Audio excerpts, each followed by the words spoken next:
Hey brother! Jay, we are at minimum a year and a half away before we discover what happens in the next chapter of Fantastic Beasts and where to find them. And with the inevitable filming delays due to the coronavirus, I have a feeling it's even further out than that. But hey, I've basically got unlimited time to think about this without a scrap of new information to go off of, so I figured what better time to count down the top 7 predictions for what's gonna happen in the rest of the series.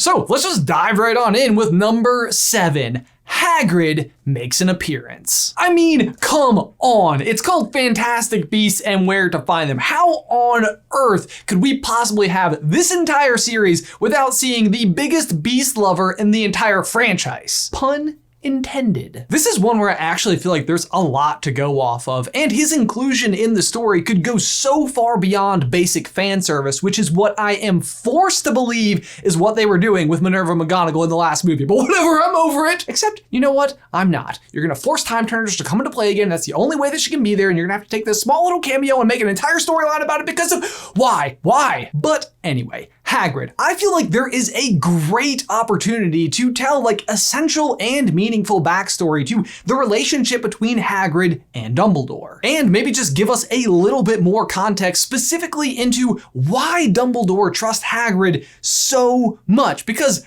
let's face it, Hagrid kind of drops the ball a lot. I shouldn't have said that. Shouldn't have said that. I shouldn't have told you that. You know who he also should have not told you that? Voldemort. On how to get past Fluffy.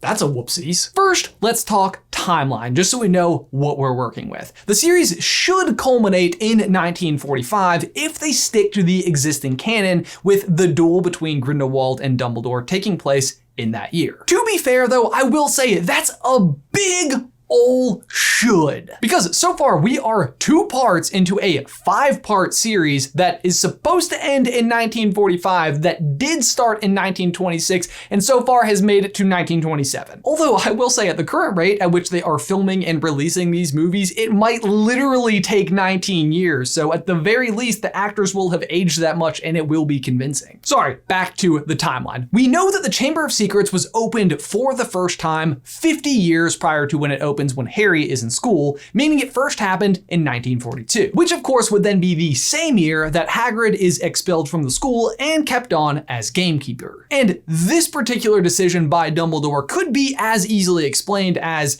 he is suspicious of Tom Riddle, does not believe that Hagrid actually opened the Chamber of Secrets, and is willing to provide him with a place to live and a job so that a orphan boy doesn't have to go and try to make it on his own. But that would probably better explain why Hagrid is forever loyal to Dumbledore more than the other way around. The other detail that we know about Hagrid's expulsion is that when he was expelled, his wand was snapped in half, and yet...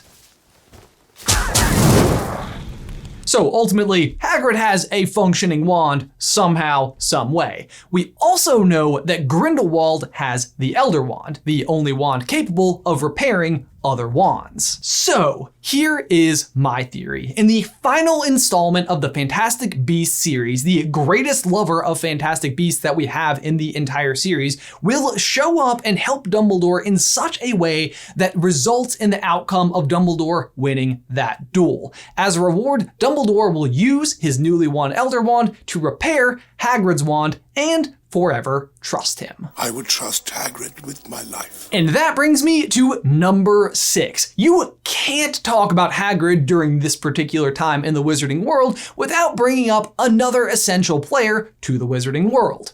Tom Riddle. Like I said before, this franchise launched with a ton of runway left ahead of it, starting in 1926 and needing to end in 1945. That is a 19-year spread that has to pass. But there is a very specific reason why I think that is absolutely critical to the story, why they specifically choose 1926 of all years. Tom Riddle himself is born on December 31st, wait for it, 1926. To me, that feels like so much more than a coincidence, and I think that it paints an interesting potential set of motives for our villain, Grindelwald. One of the newer bits of information that we have about Grindelwald's character is that he is a seer, and with that, he has a little bit more insight into what might be happening in the future of the wizarding world. We also know that his slogan is for the greater good, and that he has the Elder Wand, the wand that cannot lose, and that eventually he will lose that wand to Dumbledore. So you mean to tell me that the guy who can see into the future and also possesses the wand that cannot lose eventually loses to the key person he knows he probably will lose it to? I don't even need the math budget to tell you that that does not add up. So what if for the greater good has meaning even beyond what we can currently comprehend? Or maybe we can. Grindelwald says to Voldemort in Deathly Hallows, "There is so much you do not understand. That wand will never ever be yours." To me, that says that Grindelwald knows something about the Elder Wand that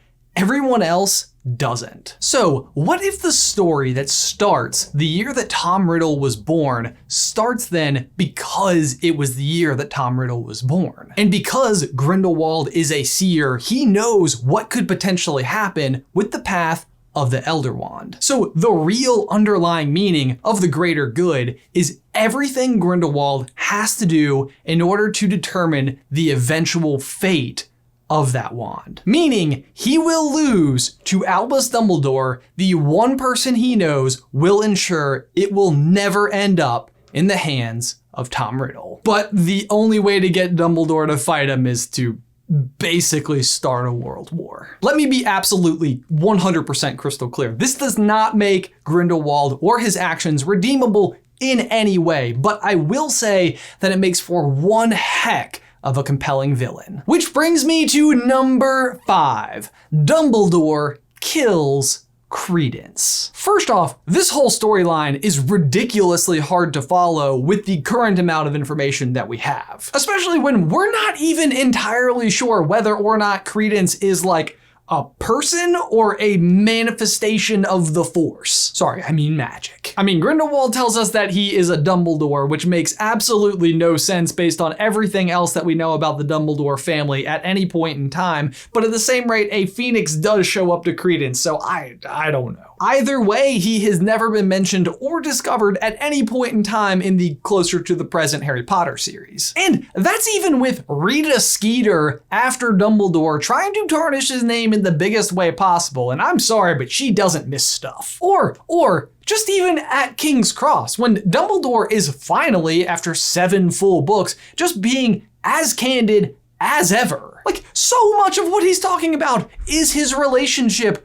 with Grindelwald during this period of time, and you don't think Credence comes up at any point? What we do know, though, is that Credence and Nagini have formed a bond with one another, and at the end of Crimes of Grindelwald, we saw 2 pairs that kind of got split in half. Queenie opting to the dark and leaving Jacob, and Credence doing the same to Nagini. And yet, jumping to the present, we know that Nagini is just about as evil as you can possibly get, being like the right-hand serpent to Big Baldy himself. So, like, what must happen in order for Nagini, who seems to be on the side of the good guys, to ultimately pledge her allegiance against Dumbledore 100%, till the end of all ends, with heads being chopped off? I'm awesome! Plus, let's face it, Grindelwald has spent the last 2 movies setting up this particular fight, Credence versus Dumbledore. That's the whole plan. And we know that Dumbledore doesn't lose. So, number 4, Newt's farewell. We all know that Newt Scamander is our main guy, and being played by Eddie Redmayne, personally, I could not love it anymore. And with the series being called Fantastic Beasts and Where to Find Them, and with Newt having written a book called Fantastic Beasts and Where to Find Them, it sort of stands to reason that he would be our main character. Like, wouldn't it be weird if Harry Potter wasn't the main character of Harry Potter the Goblet of Fire? But either way, I have a feeling that's where we're headed. Newt is not always going to be the main character. Oh, come on. This one goes back to an interview with the film's producer, David Heyman, just a week after the first movie hit theaters. This was back in November 2016 when he said that he thought at some point Newt's story might get sidelined to make room for the bigger Dumbledore Credence story. Now, I think there are two key arguments that would help prod this idea along. The first being that the inclusion of the Beast in the main storyline felt a little bit like a force, especially once we got to the Crimes of Grindelwald. For the first Fantastic Beast, it was sort of the plot of the movie, so it did make sense then. Like, was it all these beasts being let loose in New York City that were causing the problems,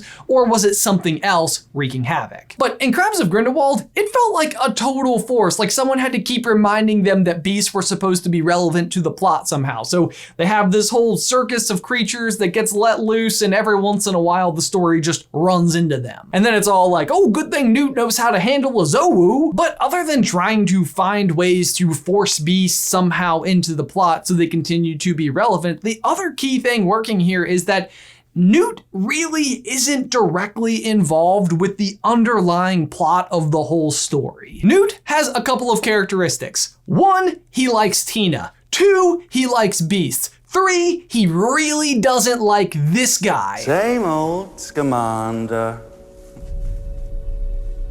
What is he doing here?